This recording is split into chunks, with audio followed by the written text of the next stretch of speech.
నమస్తే అండి, welcome back to Divi devotional channel. ఈరోజు మన ఛానల్లో 300 రూపీస్ స్పెషల్ ఎంట్రీ దర్శనానికి వెళ్తున్నటువంటి భక్తులకు మరియు స్లాటర్ సర్వదర్శనం దివ్య దర్శన టోకెన్స్ కలిగి దర్శనానికి వెళ్ళేటువంటి భక్తులకు, అదేవిధంగా ఉచిత దర్శనానికి వెళ్ళేటువంటి భక్తులకు కూడా స్వామివారి దర్శనానికి సుమారుగా ఎంత సమయం పడుతుందో ఈ వీడియో రూపంలో ఈరోజు తెలుసుకుందాం. మరియు నిన్నటి రోజున స్వామివారిని దర్శనం చేసుకున్నటువంటి భక్తుల యొక్క అప్డేట్ గురించి తెలుసుకుందాం. అదేవిధంగా తిరుపతిలో ఇచ్చేటువంటి ఆఫ్లైన్ టికెట్స్కి సంబంధించిన అప్డేట్ తెలుసుకుందాం. మరియు భక్తులు అడిగినటువంటి కొన్ని ప్రశ్నలకు సమాధానాలను అయితే తెలియజేసే ప్రయత్నం చేస్తానండి ఈ వీడియోలో. అంతేకాకుండా విఐపి బ్రేక్ దర్శనానికి సంబంధించినటువంటి అప్డేట్ అయితే టీటీడీ నుంచి రావడం జరిగిందండి. సో దానికి సంబంధించినటువంటి ఇన్ఫర్మేషన్ అంతా కూడా ఈ వీడియో రూపంలో తెలుసుకుందాం. సో ఇంకా ఎవరైతే శ్రీవారి భక్తులు మన ఛానల్ని సబ్స్క్రైబ్ చేసుకోలేదో మర్చిపోకుండా సబ్స్క్రైబ్ చేసుకోండి. వీడియో కనుక నచ్చిందంటే లైక్ చేయండి. చాలామంది శ్రీవారి భక్తులు వీడియో చూస్తున్నారు, లైక్ చేయడం అయితే మర్చిపోతున్నారు. సో నేనైతే చిన్న రిక్వెస్ట్ అయితే చేస్తున్నానండి, లైక్ చేయండి. మీరు ఎంతగా లైక్ చేశారంటే అంతమంది శ్రీవారి భక్తులకు మన వీడియో అనేది రీచ్ అవుతుంది. సో కష్టపడి వీడియో అనేది డైలీ చేస్తున్నాను, అప్లోడ్ చేస్తున్నాను, కానీ లైక్స్ అయితే చేయటం లేదు. సో వీడియో అనేది చివరి వరకు చూడండి, ఒక లైక్ అనేది చేయండి. ఓం నమో వెంకటేశాయ.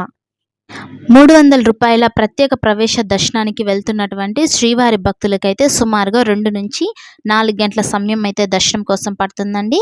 ఇక ఎస్ఎస్డి డిడి టోకెన్స్ కలిగి దర్శనానికి వెళ్ళేటువంటి వారికి 3 నుంచి 5 గంటల సమయం దర్శనం కోసం పడుతుంది.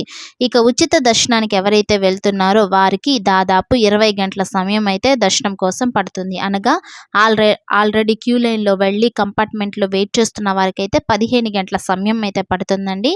ప్రస్తుతం కొత్తగా క్యూ లైన్లోకి వెళ్ళి దర్శనానికి వెళ్ళే వారికి అయితే మాత్రం 15 నుంచి 20 గంటల సమయం దర్శనం కోసం పట్టే అవకాశం అనేది ఉంది. ఈ దర్శన సమయాలు అనేటివి భక్తుల యొక్క రద్దీని బట్టి మారుతూ ఉంటాయండి. ఈ విషయాన్ని అయితే ఒకసారి గమనించగలరు. ఇకపోతే భక్తుల రద్దీ అనేది ఇంకా కూడా కొనసాగుతూనే ఉందండి. ఈ టికెట్ లేని ఉచిత దర్శనానికి వెళ్ళేటువంటి భక్తులైతే అన్ని కంపార్ట్మెంట్లు నిండిపోయి ఈ రోజు కూడా క్యూ లైన్లోని కృష్ణతేజ గెస్ట్ హౌస్ వరకు అయితే భక్తులు వేచి ఉన్నట్టు అప్డేట్ అయితే రావడం జరిగింది. సో దయచేసి భక్తులందరికీ నేను ఒక చిన్న రిక్వెస్ట్ అయితే చేస్తున్నాను. అదేమనగా దయచేసి టికెట్స్ అనేది తీసుకువెళ్ళండి. టికెట్స్ అనేది లేకుండా దర్శనానికి వెళ్ళారు అంటే కనుక చాలా సమయం దర్శనం కోసం పడుతుంది. ఈ విషయాన్ని అయితే ఒకసారి గమనించగలరు. మనకి తిరుపతిలో ఆఫ్లైన్లో టికెట్స్ అనేది ఇస్తూ ఉంటారు, ఫ్రీగా అయితే తీసుకోండి. డైలీ 20,000 టికెట్స్ అనేది ఇస్తూ ఉంటారు కాబట్టి ఆధార్ కార్డ్ ఐడి ప్రూఫ్ అనేది చూపించి మీరు దర్శనానికి అయితే వెళ్ళొచ్చు. ఇక ఆఫ్లైన్ టికెట్స్కి సంబంధించి ఈ రోజుకి సంబంధించిన టికెట్లు అన్నీ కూడా కంప్లీట్ అయిపోవడం అనేది జరిగిందండి. సో ఈ రోజు టికెట్స్ కంప్లీట్ అయిపోయాయంటే రేపు దర్శనం అయ్యేటువంటి టికెట్స్ కూడా ఇస్తారు. అవి కూడా కంప్లీట్ అయిపోతే కౌంటర్స్ అనేది క్లోజ్ చేస్తారు.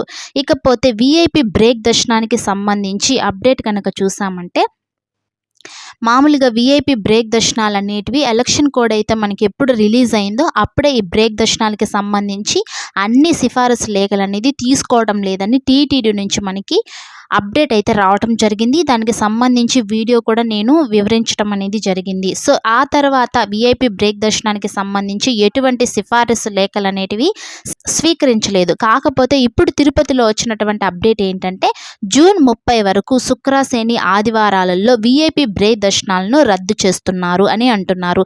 అంటే రిమైనింగ్ డేస్లో ఈ విఐపి బ్రేక్ దర్శనాలు అనేటివి తీసుకుంటున్నారు. ప్రస్తుతం ఎవరైతే మీరు ఎమ్మెల్యే కానీ ఎంపీ ద్వారా కానీ లెటర్స్ అనేది తీసుకువెళ్ళి దర్శనానికి వెళ్ళాలనుకుంటున్నారో మీరు ఒక శని, శుక్ర, ఆదివారాలు ఈ 3 రోజులు తప్ప సోమవారం నుంచి గురువారం వరకు అయితే మీరు దర్శనాలకైతే వెళ్ళొచ్చండి. అలో చేస్తున్నట్టయితే అప్డేట్ ఉంది.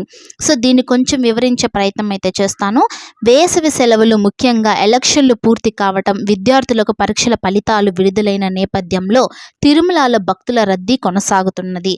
ముఖ్యంగా శుక్ర, శని, ఆదివారాలలో సామాన్య భక్తుల రద్దీ వలన వారు దర్శనానికి సుమారు 3,040 గంటల సమయం వరకు క్యూ లైన్లో వేచి ఉండాల్సిన పరిస్థితి ఏర్పడుతుంది. సామాన్య భక్తులకు త్వరితగతిన శ్రీవారి దర్శనం కల్పించేందుకు గాను జూన్ 30వ తేదీ వరకు శుక్ర, శని, ఆదివారాల్లో ఈ బ్రేక్ దర్శనం రద్దు చేయబడినదని టీటీడీ వాళ్ళు అప్డేట్ ఇవ్వటం జరిగింది. ఇందుకు గాను సిఫారసు లేఖలు స్వీకరించబడవు. ఈ మార్పును గమనించి భక్తులు టీటీడీకి సహకరించవలసిందిగా విజ్ఞప్తి చేయడం అయినది అంటూ మనకి అప్డేట్ అయితే రావటం అనేది జరిగిందండి. సో దాన్ని మీకు నేను ఒకసారి వివరిద్దామని చెప్పి తెలియచేస్తున్నాను. చాలామంది భక్తులు అయితే బ్రేక్ దర్శనానికి సంబంధించి అప్డేట్ అడుగుతున్నారు అండ్ కామెంట్ కూడా చేశారనమాట. సో అందుకనేసి ఈ వీడియో అనేది చేయడానికి కారణం. ఇకపోతే ఇది కూడా ఏంటంటే ఎలక్షన్ కమిషన్స్ వారి యొక్క విజ్ఞప్తి మేరకు ఈ విధంగా మనకి ఇప్పుడు సిఫారసు లేఖలు అనేటివి తీసుకుంటున్నారు. సో ఇదండి విఐపి బ్రేక్ దర్శనానికి సంబంధించినటువంటి అప్డేట్. ఇకపోతే నిన్నటి రోజున స్వామివారిని 83,866 మంది భక్తులు అయితే దర్శనం చేసుకున్నారు. 44,479 మంది అయితే తలనీలాలు ఇవ్వటం అనేది జరిగింది. ఇక 4.15 కోట్లు స్వామివారి యొక్క హుండీ ఆదాయం.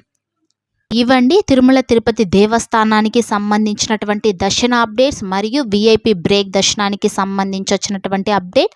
సో దీనికి సంబంధించి ఏమన్నా కనుక మీకు మరి సందేహాలు ఉన్నాయి అంటే కనుక తప్పకుండా ఈ వీడియో కింద కామెంట్ బాక్స్లో కామెంట్ చేశారంటే నేను రిప్లై ఇవ్వడానికి మ్యాక్సిమం ట్రై చేస్తాను. మరియు ఆ కామెంట్ అనేది మరుసటి రోజున వీడియో రూపంలో కూడా వివరించే ప్రయత్నం, అంటే కామెంట్ రూపంలోనే మొత్తం నేను కామెంట్లో మీకు రిప్లై అయితే ఇవ్వడం చాలా కష్టం కాబట్టి నేను మళ్ళీ వీడియోలో కూడా మీకు కొంచెం క్లియర్గా వివరించే ప్రయత్నం అయితే చేస్తానండి. సో మర్చిపోకుండా డౌట్ ఉంటే ఈ ఆఫ్లైన్ టికెట్స్కి సంబంధించి కామెంట్ చేయండి, రిప్లై ఇస్తాను.